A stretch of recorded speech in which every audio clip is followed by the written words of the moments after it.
Working man in neighborhood council history. So, ladies and gentlemen, Glenn Bailey is the citywide election administrator and responsible for 95 neighborhood councils, neighborhood council elections all the way through June of next year. Is that right? May. May. Thank you very much. Actually, Stephen is doing it, and I'm just filling where he needs it, or vice versa. Some of you I know were at the Alliance River community, and so we picked up a number of the neighborhood councils there. But we are still looking for Greater Cypress Park for the election outreach chair and the election chair. So if you have just even a name of somebody, I appreciate you put that down.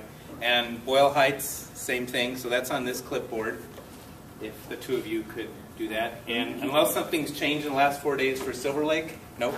Okay. All right. So this is my box for the recording.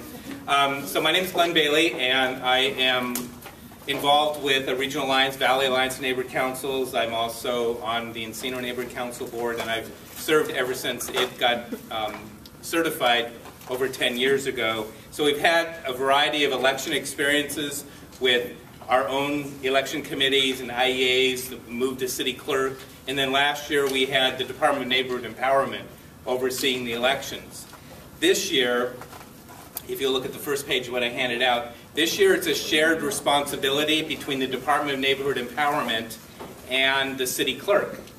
So the strengths of the city clerk are that they run the city elections for mayor and city council. It was the 3 separate pieces of paper. The one that says EmpowerLA and City Clerk Department responsibilities. The strength of the city clerk is they file candidates who run for city council, for Board of Education, community college, etc. Lots of candidates, lots of filings.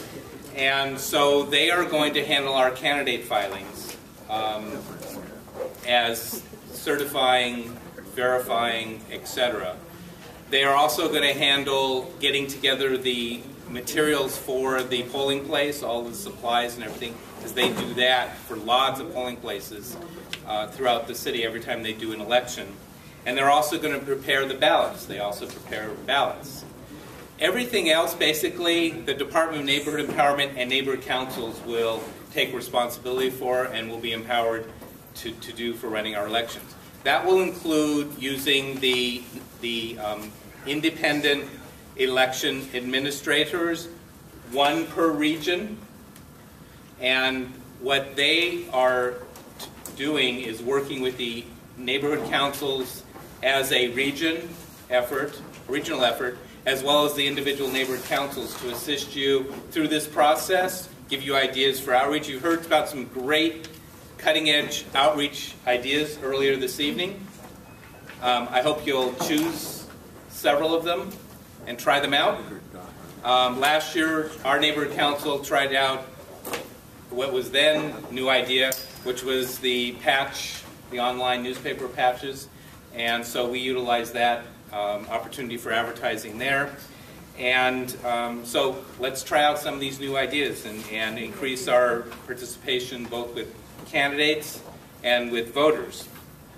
So this sheet just kind of gives you an idea of what city clerk, what Department of Neighborhood Empowerment, and jointly together we'll be working on. And we can answer any questions on that. The next page is a listing of the 12 regions in the city and which neighborhood councils are in those 12 regions. It's very similar to the way it was last year, but there have been some adjustments. So that's our reference for you. Now, what we'd really like is if we could partner with the regional alliances. So you have the Alliance of River Communities here, and if we could have them partner with the 2 regions, with the neighborhood councils, and be an additional point of contact, that would strengthen and improve communications. So for those of you who participated in that, those of you who don't participate, consider participating 4th Thursday of the month, except that happens to be Thanksgiving in November. But they'll figure out something, I'm sure. All right.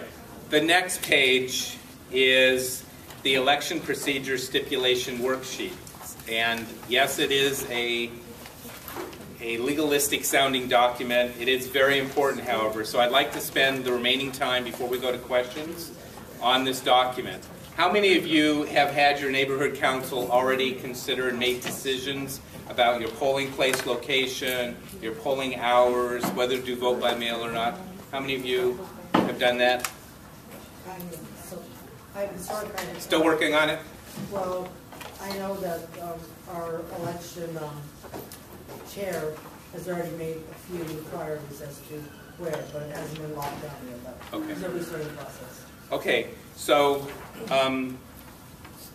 this is a decision document by every neighborhood council that will be having elections, and it does need to be agendized on your agenda for your board meeting. So if you haven't done that yet, make sure your next board meeting has it agendized, preferably with an elections committee or an executive committee, some committee kind of working out the details so you're not spending the time at the board meeting figuring out, well, where's the best place to have our polling place, and where's the second place to have the polling place, and what hours,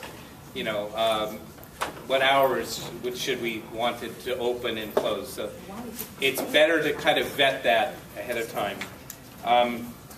So those will be the first decisions you'll make. Is your election going to be 4 hours long or 6 hours long? If you have 500 voters, let's say, and you have a 4-hour election, that's 125 voters an hour, that's 2 per minute. I mean, think about how that would work in terms of being able to process that many voters. So maybe you need to have a 6-hour election, or maybe you're really going to work hard and do a lot of outreach and get a lot more voters this time. So just think about that. It's not just just having it so it's there. It also has to work so people aren't standing in long lines. Now we had over 1,600 voters at the Venice Neighborhood Council election. And with the exception of when the polling place first opened, there was a line of people waiting when the polling place first opened. But except for that, we never had a line because we set it up with enough volunteer poll workers, enough clipboards, etc., to get people moving through. So you can do it with even large numbers of voters. But you have to think about all these things you're making these decisions. Your polling place location does need to be ADA accessible. There does have to be adequate parking. It does have to be available 2 hours before the polls open for setup and 2 hours afterwards so that we'll be able to clean up and count the ballots. For very large turnouts, there may be more time that may be required, or we may have to make other arrangements. I'd be happy to work with you on that. Flipping to the other side, we are asking that you look at the EmpowerLA website for your neighborhood council and just check and make sure that the neighborhood council boundaries, the map, the open board seats, especially if you have staggered terms, that half the board is up this time and half was up last time. Make sure we have those accurately, because now is the time to get those fixed. We don't want to be, once filing starts or even getting closer. The city clerk is now getting things ready. So this is extraordinarily important to make sure that we get all those things taken care of early on. This year, the stakeholder verification and which is for voting will be based on your bylaws, with one exception, and that is either documentation your bylaws require showing ID and their stakeholder status, or a self-affirmation. Fill out a registration form and they just sign that they are in fact that status. And the minimum voting age is also per your bylaws. So that's something that's already set. The one exception to that is vote by mail. Vote by mail does allow you to offer the opportunity for folks who may not be in town, may not be able to make it to the polls, or might forget about it, to apply and vote at their convenience. This year we're extending that time frame for filing an application to 90 days out, and the deadline to submit it to just before the election or on election day turning it in. So there's a much greater window for utilizing vote by mail this time. since half the people use vote by mail in the regular elections, think about that, as it may relate to neighborhood councils as well. There is a $500 setup fee from the department that your neighborhood council would have to pay for the vote by mail. But if you generate twice as many votes by using vote by mail, consider that may be very much worth it. It also is an outreach tool because you're extending it 3 months before your actual election of going out there and getting people signed up for vote by mail. Translation, if your communities need translation for the ballot and or for the voting booth itself on the election day, be sure you indicate that as well on your form and which languages. That is paid for by the department, but we do need to know that in advance so those arrangements can be made.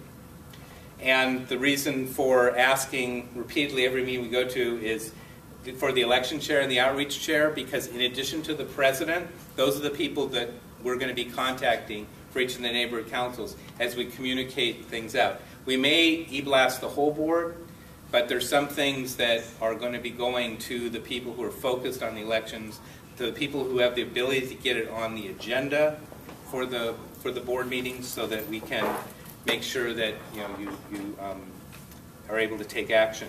Now this form is online, and we prefer that it be submitted online because then it's all digitally submitted to us. And so if you go in the newsletter, there's links in each of the newsletters. So you're all now getting the newsletters.